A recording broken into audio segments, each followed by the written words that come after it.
if you don't say nothing, it's going to keep happening. If you keep cooking that same meal that you every Thursday for your husband and he don't like it, if that husband don't say nothing, he going to have that same meal Thursday. I'm fixing your favorite, honey. Saints of God, we got to get it together. Everybody look at somebody and tell somebody, I need you. I need you. I need you. Stand to your feet. You are a part of the body. Amen. For those that are listening by Facebook and YouTube, you are still a part of the body. Wherever you are a part of the body. It may not seem that way, but saints of God, those that are listening, if you're having issues, start talking. You know what? If you keep everything suppressed and held in, one of these days somebody's going to say something and you going to pop.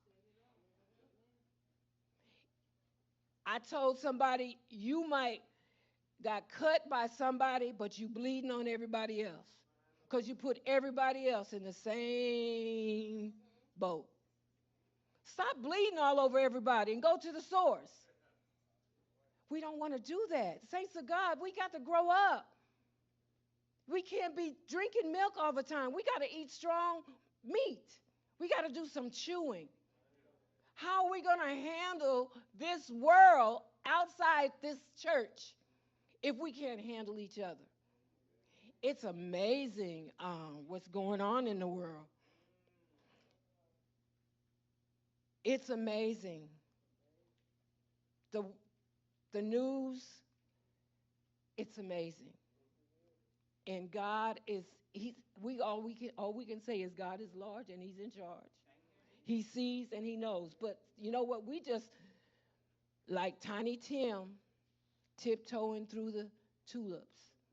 We don't need to be tiptoeing anymore. It's time that those tulips need to be stamped out. We need to stamp them out.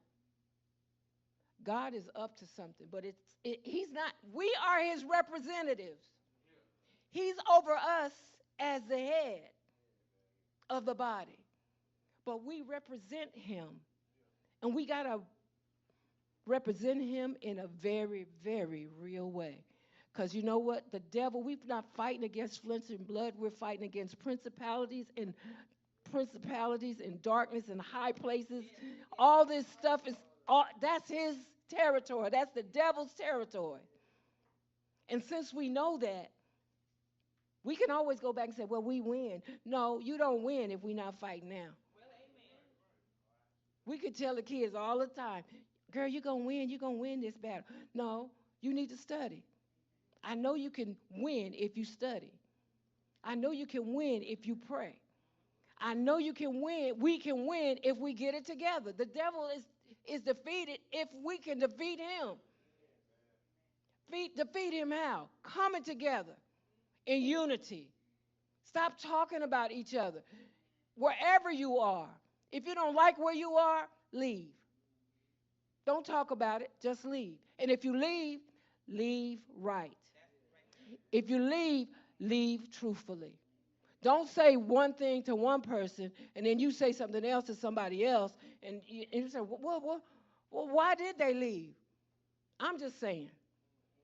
This is not in regards to anybody. I'm just saying from my experience, not as a leader, but just from my experience in the church and as a leader with Apostle Rogers, Harold Rogers. People will leave for one reason, but then they tell somebody else it's something else. Well, why didn't you tell your leaders that? You say how much you love them, but you won't talk to them. And this, before we sit down, I'm going to have to say this. Our job as leaders is to feed and watch over the sheep. If the sheep don't come to us and say what's on their mind, I'm not a mind reader. Unless you get it from over the pulpit, from a song, from a testimony. But if you're having issues, it's not fair to your leader if you don't tell them what's going on. And you know what they say? Most people say, I don't want to bother you. And what my message to them is, it's my job. Apostle used to say that all the time. It's my job. I just don't want to bother you. No, you probably don't want to hear what he got to say. That's the reason why you text when he always tell you, I don't like text messages. You can read different crazy stuff in text messages and you don't have to get a right response. So going forward, talk to your leaders. You are on Facebook, YouTube, podcasts. Talk to your leaders. Just like we say, talk to your boss. Ask him. All he can say is no, or yes, or no, or maybe. Maybe he might say it's not time yet. But you don't want to hear what the preacher has to say, what your leader has to say. But if you claim me, I'm starting with me. If you claim me as your leader, time out for you all saying, I don't want to bother you, because that's my job. Your job is to bother. And if I can't help you, I'll try my best to find somebody that can help you. But if you come to me straight. Don't come to me crooked. Don't come to me with half the story. And if I call somebody in to back up your story, make sure you're straight. Because it's time out for playing. That's what the world do. We're not playing, church. This is for real. And I'm in it for real. Whatever God says, I got to go with what God says. Whether I like it or whether I don't like it. I have to accept what God allows, even through the pain. I got to accept. I got to accept it. But we are all a part of the body. And I want you all to understand that. Look at your neighbor and tell him you are part of the body, and I love you. Amen. Don't just jump up and come to me. Go to that person first.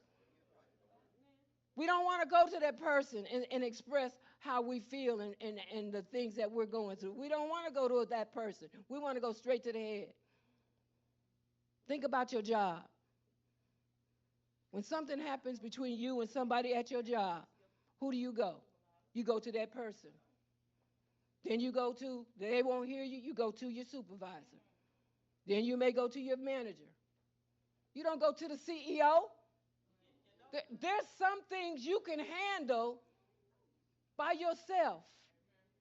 If you just communicate. Why can't we communicate? Talk to me. Talk to me. I'm not a mind reader. Talk to your brother or your sister. They don't know they stepped on your foot. They don't know you have issues at home. They don't even know you're sick, because you're the type of person you don't show your sickness. But just tell me, I'm not feeling well. Then I can do something. My head hurts. Then we can do something. But when you keep it to yourself, all we can do as humans is speculate. Oh, she don't want to be here. He don't want to do his job. But you didn't tell anybody that you broke your leg and you're at home. In traction. You can't come to church in traction. Because in traction, you're in the hospital. You don't have to be at home. Nowadays, they might send you home in a hospital bed in traction. If they can give you heart surgery one day and take you home let you go home the same day, I believe they can put you in traction. Hey, just bring the bed to the house.